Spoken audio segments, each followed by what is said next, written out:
Solace has worked very closely with Civica on a joint report where we've really wanted to share thoughts and perspectives on where we see local public services being in 10 years' time. But we wanted to take a longer term view when we've got through the immediate austerity agenda, through the cuts, have got used to a new normal in terms of the funding and expectations of public services.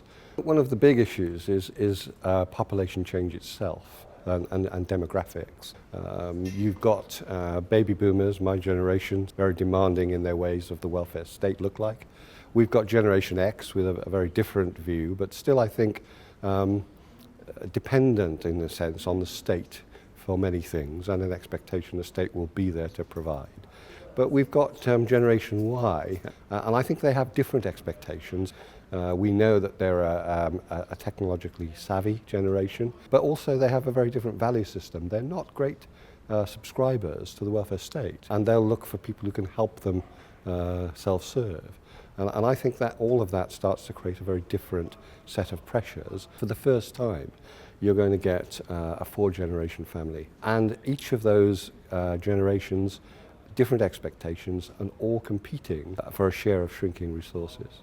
I think the technological change is much more profound than most people still appreciate. I think we're on the verge of what looks to me like a technological revolution in the next 10 years, that in a sense will do in its own way what the Industrial Revolution did in 100 years.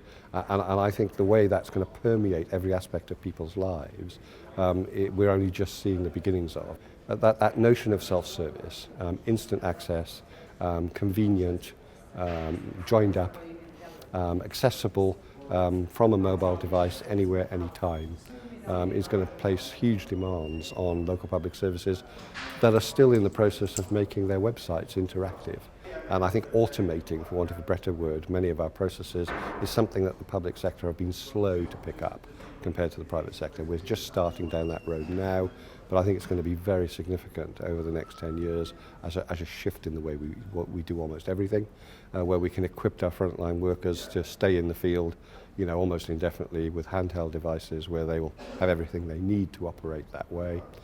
And I think finally that there's a whole set of issues around our ability to analyze data and interpret it in a much more sophisticated way. So there's this notion of big data, this notion of our ability to understand the dynamics of our communities and the groups within it, to segment our population, to target interventions, to use money much more effectively because it'll be in short supply, to have that kind of local granularity of detail as well as big trend analysis is potentially very powerful, because I think that data is a hugely valuable resource. I mean, Google mine it by design, and actually we have reams and reams of highly valuable information. There are sensitivities about its confidentiality, its personal nature, that one needs to be careful with. But I actually think we've got a commercial resource in there we haven't begun to exploit.